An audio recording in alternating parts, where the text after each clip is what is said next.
Hello everybody, in this tutorial I'll show you all the ways how to get the gas can in 7 Days to Die.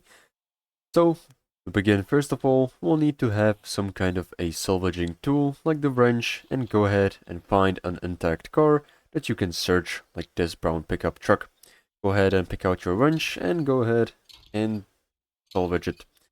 And as you can see, it is going to give you plenty of materials, but most importantly, it is going to give us the gas canister. The second option, which is the best option for me for the starting phase of your game, is to go and find a trader in a city and make sure you've got some money on your hand and buy the canisters. Most of the traders are going to have the gas canister in their inventory, so just search it up, and as you can see, here is the gas canister.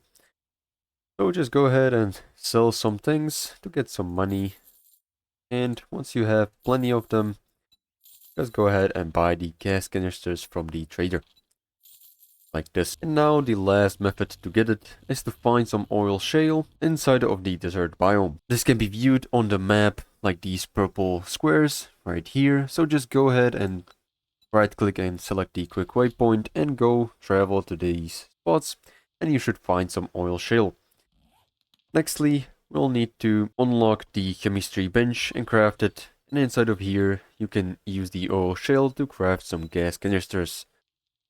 So this is pretty much all how to get it. Make sure to like and subscribe if you found this helpful, and see you in the next one.